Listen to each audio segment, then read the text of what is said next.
Hello everyone, welcome to my channel. Today in this video I am going to teach you chapter 7, the administration of the Swaraj. Administration means प्रशासन. तो आज हम इस chapter में स्वराज के प्रशासन के बारे में सीखेंगे. So before I begin this chapter with you, if you are new to my channel, please subscribe and press the bell icon for notification, like and share with your friends. So let's begin it. Shivaji Maharaj founded Swaraj. Shivaji Maharaj ने स्वराज की स्थापना की.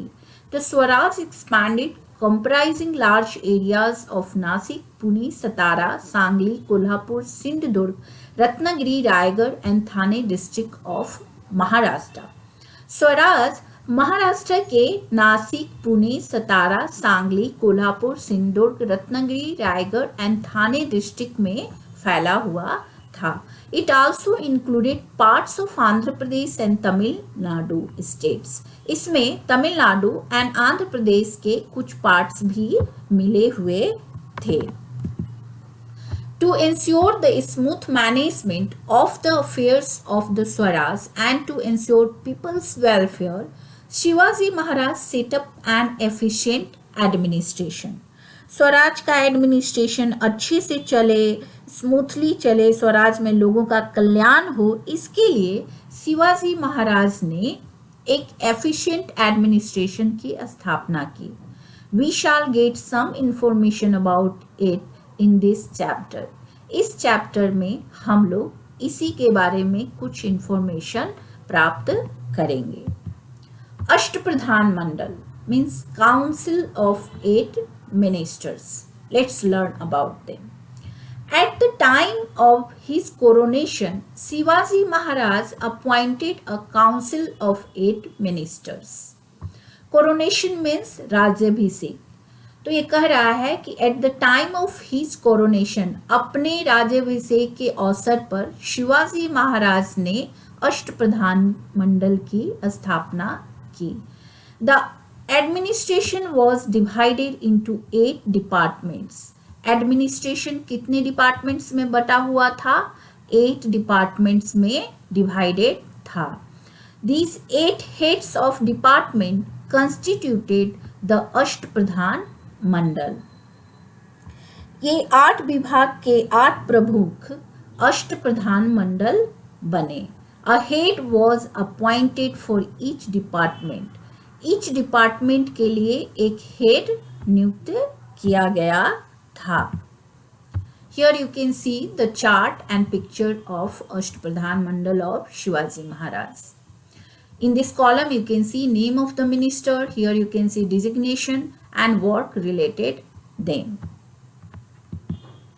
Maharaj alone had the power to appoint a minister or to remove him from his position.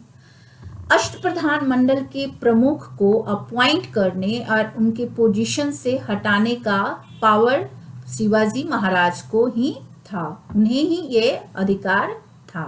Shivaji Maharaj selected the council on the basis of their merit and achievement. Shivaji Maharaj ने अष्टप्रधान मंडल की स्थापना उनके merit and achievement के basis पर किया था. जो अष्टप्रधान मंडल के प्रमुख थे उनका जो सिलेक्शन हुआ था वो उनके अचीवमेंट एंड मेरिट के बेसिस पर किया गया था. He did not give them jagirs, buttons or gift or fiefs. They were paid handsome salaries instead. उन्होंने उन्हें जागीर, वतन एंड गिफ्ट नहीं दिया था. सैलरी के रूप में उन्हें एक हैंडसम अमाउंट मिलता था. The policy regarding agriculture. Now let's learn the policy regarding agriculture. Agriculture was the main occupation in village. गांव में एग्रीकल्चर जो था वो मेन ऑक्यूपेशन था, मेन व्यवसाय था. Maharaj knew the importance of agriculture. Shivaji Maharaj agriculture के इम्पोर्टेंस को जानते थे. That was why he paid attention to the welfare of farmer. इसलिए उन्होंने किसानों की भलाई के लिए, फार्मर्स के वेलफेयर के लिए ध्यान दिया. He entrusted the responsibility of organizing the land revenue system to his capable and experienced office bearer Annaji Datto. उन्होंने एग्रीकल्चर को प्रमोट करने के लिए अपने कैपेबल एंड एक्सपीरियंस ऑफिसर जिनका नाम अन्नाजी दातो था, उनको लैंड रेवेन्यू ऑर्गेनाइज करने की responsibility the. He warned the officers that they should not collect more revenue than the amount that was fixed. उन्होंने ऑफिसर को वार्न किया, चेतावनी दी कि उन्हें जो रेवेन्यू फिक्स किया गया है कलेक्ट करने के लिए, जो टैक्स फिक्स किया गया है उससे ज़्यादा नहीं लेना चाहिए। He encouraged peasants to bring uncultivated land under cultivation. Peasants means farmer, किसान, एंड अनकल्टिवेटेड लैंड मीन्स बंजर भूमि। तो उन्होंने किसानों को बंजर भूमि को कृषि योग्य बनाने के लिए भी एनकरेज किया।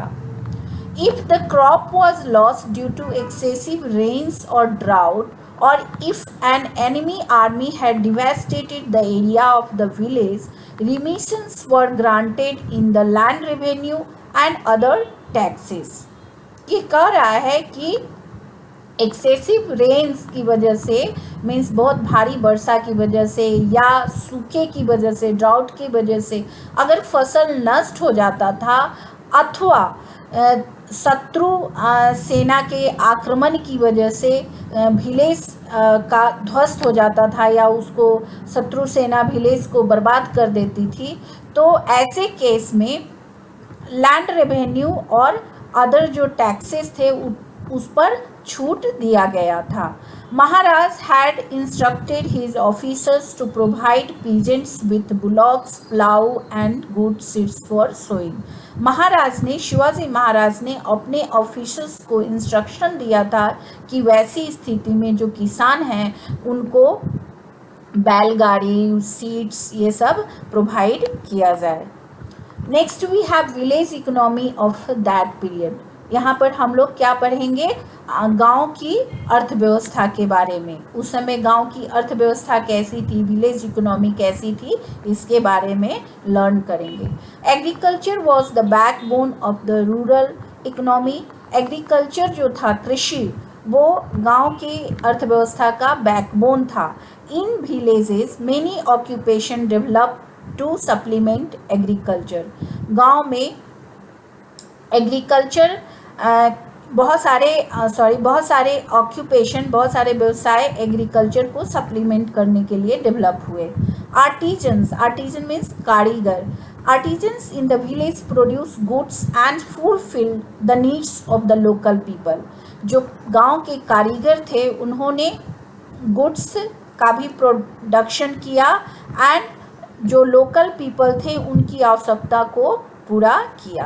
Farmers gave a definite share from their produce to artisans. Farmer means किसान जो थे, अपने उत्पादित वस्तुओं का कुछ भाग कारीगर को भी दिया। This share was called Baluta. जो ये शेयर था उसको क्या कहा जाता था, बालूता कहा जाता था। Now let's learn about trade and business of that period. Maharaj knew that a kingdom does not prosper without an increase in trade. Shivaji Maharaj ये जानते थे कि कोई भी साम्राज्य व्यापार में वृद्धि के बिना प्रॉस्पर नहीं कर सकता है, उन्नति नहीं कर सकता है। Merchants bring noble goods as also certain necessities into a kingdom. Merchants के कारण, व्यापारी के कारण कुछ नए नए वस्तुएं और कुछ आवश्यक वस्तुएं साम्राज्य में मीन्स किंगडम में आता है। It was the policy of Maharaj to protect industry. इसलिए महाराज ने इंडस्ट्री को प्रोटेक्ट करने के लिए पॉलिसी बनाया। An excellent example of this is the salt industry. इसका सबसे अच्छा जो एग्जाम्पल है वो सॉल्ट इंडस्ट्री है। He protected the salt industry in Konkan. उन्होंने कोंकण में चलने वाले सॉल्ट इंडस्ट्री को प्रोटेक्ट किया। So students, here I am finishing this. For the remaining parts of this chapter, do watch my next video. Till then, thank you for watching and listening to me. Thank you very much.